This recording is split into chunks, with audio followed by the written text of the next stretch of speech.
What do you see as the biggest opportunities and challenges for the NBA over the next decade?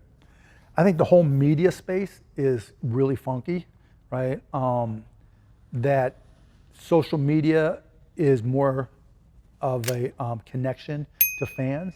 Like, particularly with the NBA, kids today are more fans of the players than they are the teams.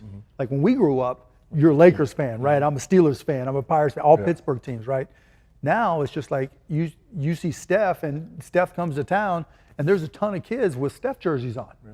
That wasn't going to happen 10 years ago, pre-social media. So I think, trying to monetize and recognize that, social media is going to change and impact how we market our players, market our teams, and market our product.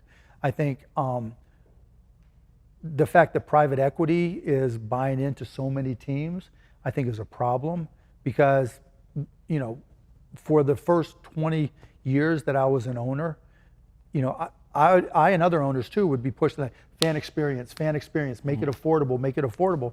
Now it's all about valuations, and so everybody just, if you're a private equity and you have investors in these things called special purpose vehicles, all you want to do is the value of the team to go up.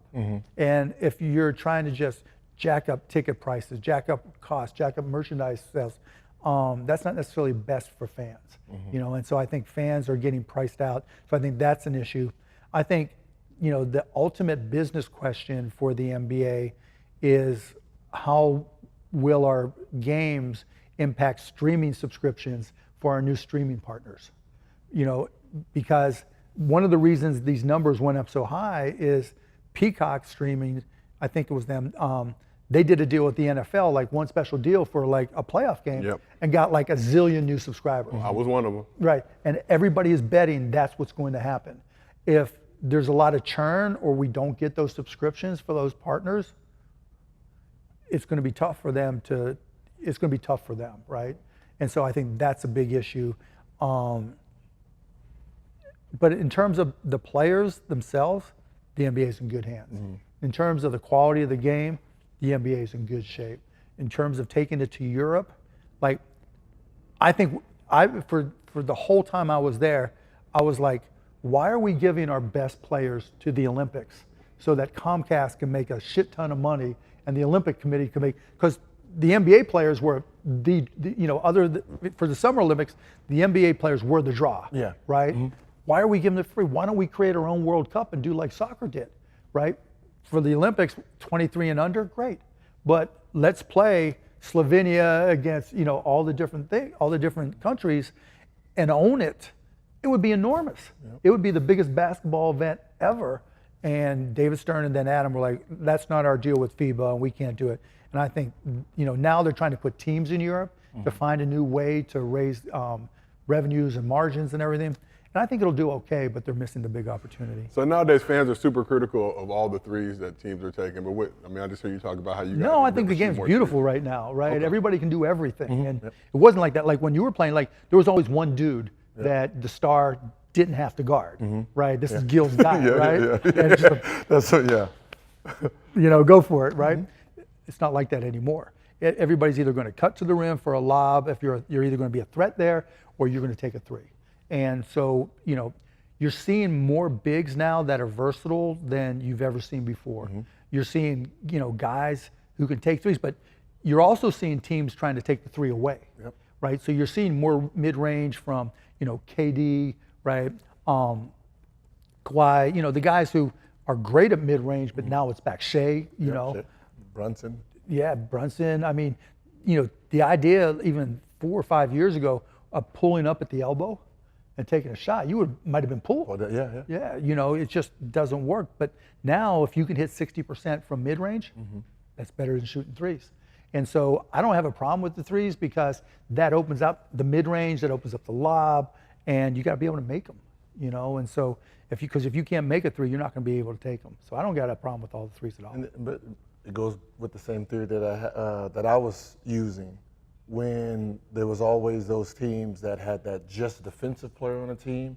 And I was like, yeah, that's the guy I'm guarding. Right? The Dave Steves, yeah. I'm just going to guard him. I don't have to work, right? And no matter how much he's guarding me, the Robersons, I get the rest on offense. Yep. I mean, on defense. Yep. So, and that's why I said I would never. If you're gonna hunt a lion, you need a lion.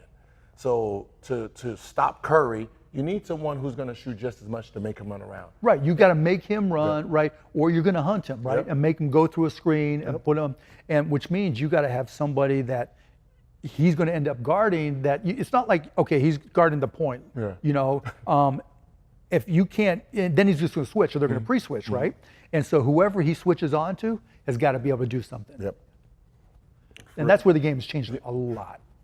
We still got some more tools. I mean, us Lakers, we got Vando, so. You know, I'm like, come on, Vando, like do something. Like, Yeah, you just but- can't be just in a corner ass atmosphere. Well, just like Jaden McDaniel, right, at Minnesota, went from not being able to shoot a lick Yep.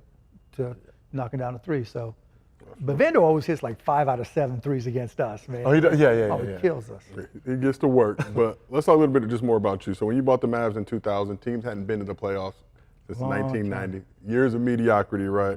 Turned things around right Mediocrity away. would have been good. That would have been a step up. It was, I was, doing the research like, ooh, I forgot how nasty That this was was. ugly. I just saw Rolando Blackman too the other Yeah. day over at Venice Oh, Beach. yeah. Randomly, like, just made me think about Confidence, baby, it. confidence. But he was great. But you were able to turn things around right away, right? Your first full season, snapped that playoff drought. In that first 12-season period, you made the playoffs every time, finals Yep. twice. 50 wins a year, yeah. But you were very front-facing as an owner, which wasn't particularly common at that point. Very vocal as well, Yeah. obviously very visible. Sidelines, locker room, media, social media, April Fools, pranks with fake refs. Just kind of always just kind of Yeah, out just trying to there have doing your thing. But how do you think the league and the other owners felt about you doing They your hated time? my ass, Yeah, right? yeah. David Stern was the guy who protected me, right? Because David was like, no, this is good, right? There's somebody who's young and has ideas. But I remember being yelled at by it wasn't Abe Poland, the old Wizards owner. It was the guy who owned the Pistons. And I was in my first year, and I was talking shit about something, and the guy stands up and goes, "Shut the fuck up. Until you've done something in this league, sit down and shut the fuck up." And David Stern was like, chill. But yeah, those guys, and the league would find me over and over again. I remember like my first full year, I was in Minnesota, and I'm like, okay, I'm gonna get, the towel guys, the equipment guys that just sit there on the floor. I'm gonna sit down and just chat with them the whole game. I just want to see their viewpoint. That would be cool. I got fined $150,000 for conduct unbecoming an owner. Right? They did everything they could to stop me from being me until Stern just basically said, whatever. Right? Yeah. Just don't talk bad shit about the refs. Then I really got to fine you. Okay. So, yeah, but that didn't stop me either. I think close to what, like $2 million? In No, fines? more than that. It was More? a lot more than that. Yeah. Yeah. Worth it? Oh yeah, because I knew when I was going to say something that would get me fined, I knew it was going to get me fined. It was worth it. Yeah, yeah. So we've been talking a lot about the